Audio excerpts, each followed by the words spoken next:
Hello दोस्तों, मैं सत्येंद्र आप सभी का स्वागत करता हूं हमारे यूट्यूब चैनल मैथमा क्लासेस ऑफिशियल में।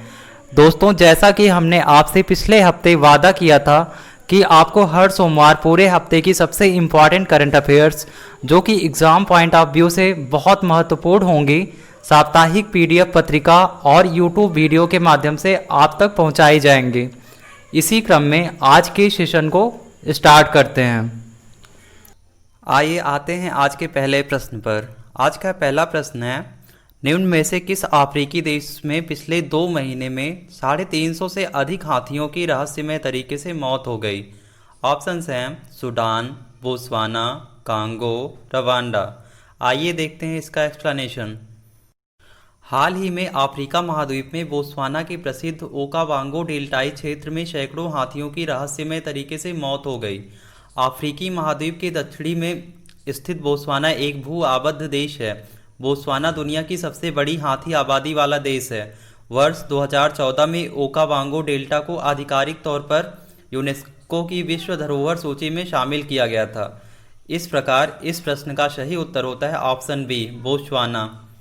आज का दूसरा प्रश्न है, अमेरिका ने निम्न में से किस संगठन से आधिकारिक रूप से अलग होने की घोषणा कर दी है?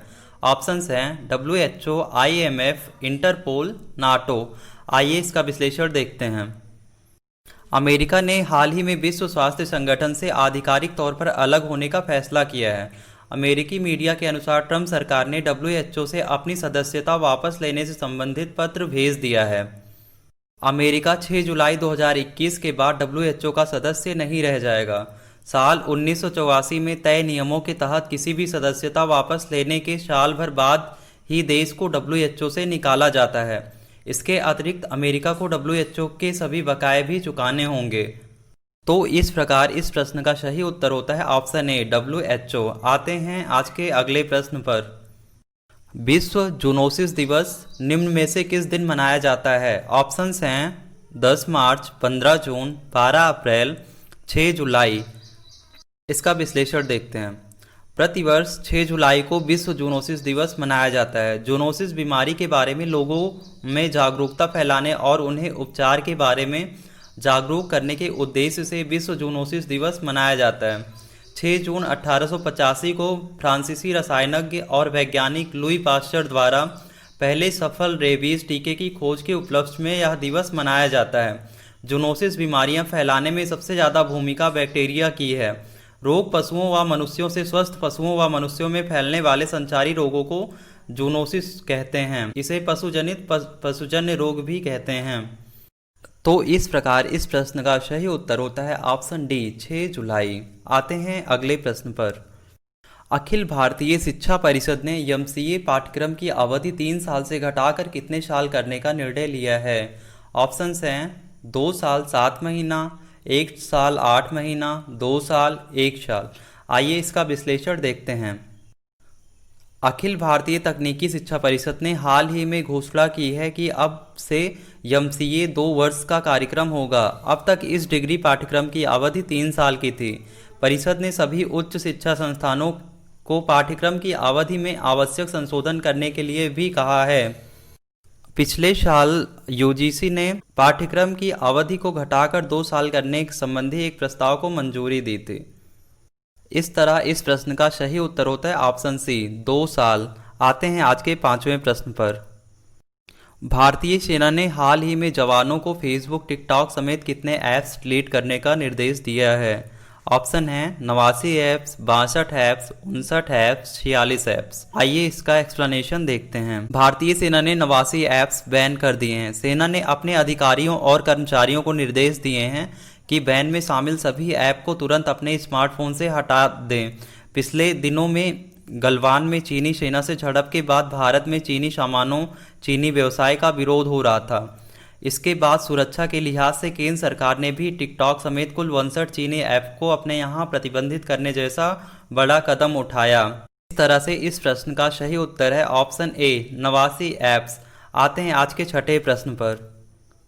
हाल ही में किस राज्य सरकार ने चीनी उपकरण व डिवाइस का इस्तेमाल न करने की घोषणा की है? ऑप्शन है बिहार, उत्तराखंड, पंजाब, झारखंड। आइए इसका विश्लेषण देखते हैं। उत्तराखंड के मुख्यमंत्री त्रिवेंद्र सिंह रावत ने हाल ही में कहा कि प्रदेश सरकार चीनी उपकरणों का इस्तेमाल नहीं करेगी। उन्होंने केंद्र सरकार द्वारा टिकटॉक तथा अन्य चीनी ऐप को प्रतिबंधित किए जाने की सराहना करते हुए कहा कि अब लोगों ने बड़ी संख्या में भारतीय ऐप का उपयोग करना शुरू कर दिया है। मुख्यमंत्री रावत ने कहा कि प्रधानमंत्री द्वारा आत्मनिर्भर भारत के अंतर्गत 20 लाख करोड़ रुपए के पैकेज की घोषणा के बाद 1.5 माह की अवधि में ही इसके सकारात्मक प्रभाव दिखने लगे हैं।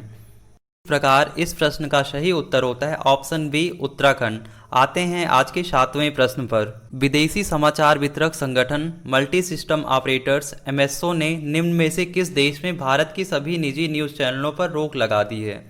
ऑप्शंस हैं बांग्लादेश, रूस, नेपाल, जापान। आइए इसका विश्लेषण देखते हैं।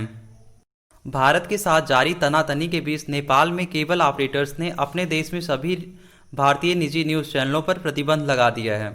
हालांकि उनके इस प्रतिबंध से दूरदर्शन को बाहर रखा गया। भारत और नेपाल को लेकर तनाव जारी है। हालांकि इस संबंध में कोई आधिकारिक आदेश जारी नहीं किया गया है। सीमा विवाद के कारण भारत और नेपाल के बीच इन दिनों रिश्ते तनावपूर्ण चल रहे हैं। इस तरह से इस प्रश्न का सही उत्तर होता है ऑप्शन सी, नेपाल। आते हैं 8वें प्रश्न पर। केंद्रीय रक्षा मंत्री राजनाथ सिंह ने 9 जुलाई 2020 को वीडियो कॉन्फ्रेंसिंग से जम्मू में सीमा सड़क संगठन बीआरओ द्वारा बनाए गए कितने नए पुलों का उद्घाटन किया है? ऑप्शंस हैं 12, 6, 8, 10। आइए इसका विश्लेषण देखते हैं।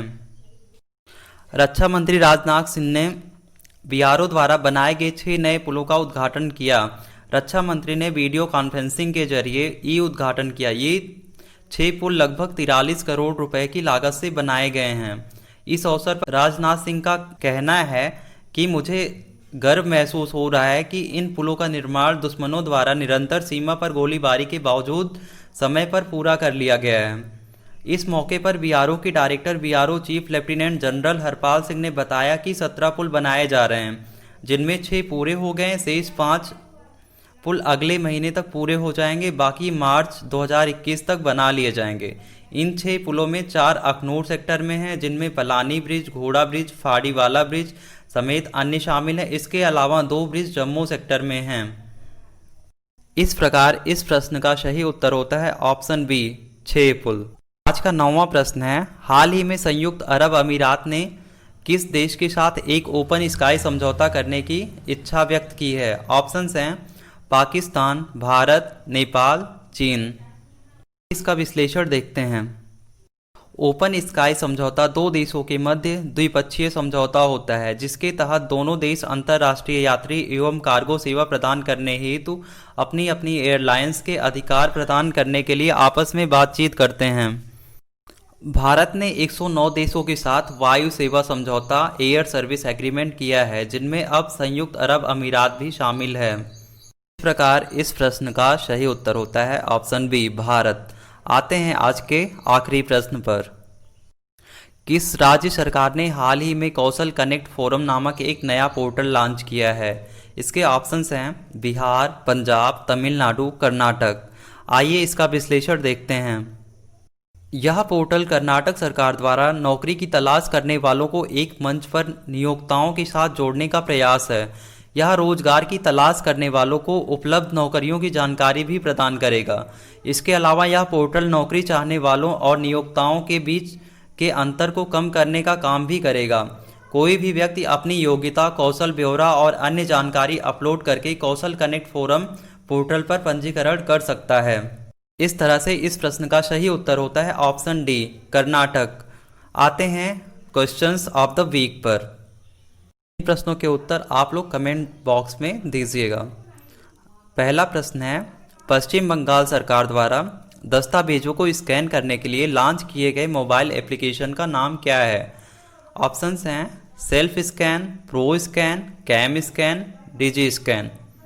दूसरा प्रश्न है, विश्व बैंक ने नमामि गंगे कार्यक्रम में जरूरी सहयोग बढ़ाने और गंगा नदी की कायाकल्प करने के लिए भारत सरकार के साथ कितने डॉलर के ऋण समझौते पर हस्ताक्षर किए हैं? ऑप्शंस हैं 400 million dollar, 500 million dollar, 600 million dollar, 700 million. आपको हमारी ये क्लास कैसी लगी? अपने महत्वपूर्ण सुझाव कमेंट बॉक्स में ज़रूर दें और इस क्लास का पीडीएफ प्राप्त करने के लिए डिस्क्रिप्शन में दिए गए लिंक के माध्यम से हमारे टेलीग्राम चैनल मैथमा क्लासेज ऑफिशियल को ज्वाइन करें। और यदि आपको ये कक्षाएं यूजफुल लग रही हों तो हमारे यूट्यूब चैनल मैथमा क्लासेज ऑफिशियल को सब्सक्राइब करें और बेल आइकन दबाना ना भूलें। Thank you, have a nice day.